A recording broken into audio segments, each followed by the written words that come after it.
میری زبان پہ جب حضور کی سیرت کا تذکرہ آتا ہے سب سے پہلے میں صداقت کے در پہ چلا جاتا ہوں. میں صداقت سے پوچھتا ہوں اے صداقت بتا تو صحیح تیرا محمد سے تعلق کیا ہے؟ صداقت چیخ کر کہتی ہے میرا محمد سے سب سے گہرا تعلق ہے. میں پوچھتا ہوں تیرے پاس دلیل کیا ہے؟ صداقت کہتی ہے 40 سال کے زمانے تک آمینہ کے در یتیم بدر الدجا شمس الضحیٰ آمینہ کے آغوش سے جب سے دنیا میں آئے 40 سال کے زمانے تک ایک مثل مشہور تھا کہ وہ صادق بھی ہیں امین بھی ہیں. میں وہ صادق ہوں جو آقا کے ساتھ لازم و ملزوم کی حیثیت رکھتا ہوں. جب بھی آقا کی تعریف ہوگی جب بھی آقا کی مدح ہوگی وصف صدق آئے گا. میں اس سے آگے بڑھ کے ایثار و قربانی کے پاس گیا. مجھ سے قربانی کہتی ہے اگر قربانی کی بات کرتے ہو تو سب سے پہلے میں ہوں. کیوں؟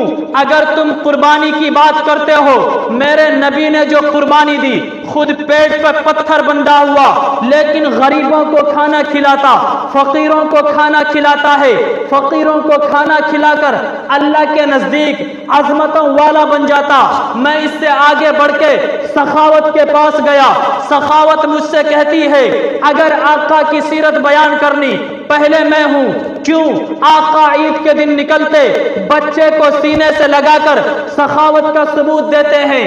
پیاسے کو پانی پلا کر سخاوت کا ثبوت دیتے ہیں. اب اس سے آگے بڑھ کے میں ایثار و قربانی سے ہوتے ہوئے سخاوت کے پاس سے ہوتے ہوئے عظیمت کے پاس گیا. عظیمت مجھے چیخ کر کہتی ہے عظیمت پکار کر کہتی ہے اگر آقا کی سیرت بیان کرنی ہے پہلے میں ہوں. کیوں؟ آقا کی زندگی کے شب و روز دیکھو دن رات دیکھو صبح شام دیکھو. میں نے کہا کیا کیا کیا کہنے لگی. حضور کے پیٹ پر پتھر ہے عظیمت کی مثال ہے. لوگ پتھر برساتے ہیں آقا مسکراتے چلے جاتے ہیں. عظیمت کی مثال ہے. آقا کے ہاتھ میں لوگ آقا پر تانو تشنی کرتے ہیں آقا انہیں جنت کا ٹکٹ عطا کر دیتے. عظیمت کی مثال ہے. لوگ آقا پر خون بہاتے ہیں آقا انہیں سینے سے لگاتے ہیں. عظیمت کی مثال ہے. میرے اکابر نے مجھے بتلایا جب انقلاب کی بات آئے گی جب تبدیلی کی بات آئے گی آج سے 1400 سال پہلے لوگ جیسے منتظر تھے انتظار میں کھڑے تھے. اگر آج کے نوجوان بھی اپنی زندگی میں انقلاب برپا کرنا چاہتے ہیں اس انقلاب کو تلاش کرو جس نے ماں کے قدموں کے نیچے میں جنت کو رکھا ہے. حضور کی سیرت سننا چاہتے ہو تو آؤ آؤ آؤ میں تمہیں بتاؤں. میرے پیغمبر وہاں پہنچے جہاں میکائیل نہ پہنچ سکے. میرے پیغمبر وہاں پہنچے جہاں عزرائیل نہ جا سکے.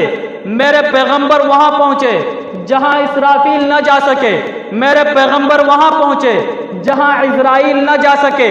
میرے پیغمبر وہاں پہنچے جہاں جبریل امین نہ جا سکے. اب آؤ نبیوں کی صفوں میں گھستے ہیں. آدم آئے ضرور رتبہ میں محمد سے کم ہے. نوح آئے ضرور ہیں رتبہ میں محمد سے کم ہیں. شیس آئے ضرور ہیں رتبہ میں محمد سے کم ہیں. اب میرا وجدان کہتا ہے میرا ایقان کہتا ہے میرا ایمان کہتا ہے 1,44,000 انبیاء کرام جب معراج میں منتظر تھے منتظر زمانہ انبیاء منتظر ہیں صفیں باندھ کر کھڑے ہیں. ہونا یہ چاہیے تھا اللہ حکم دیتے آدم سب سے پہلے آیا ہے امامت تو کرے گا. نوح سے کہا جاتا تو نے 900 سال تبلیغ کی ہے امامت تم کرو گے. یوسف سے کہا جاتا حسن تمہیں ملا ہے امامت تم کرو گے.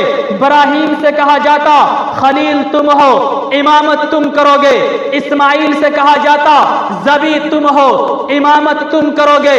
موسیٰ سے کہا جاتا کلام کی طاقت تمہیں ملی ہے امامت تم کرو گے. عیسیٰ سے کہا جاتا روح پر قدرت تمہیں ملی ہے امامت تم کرو گے.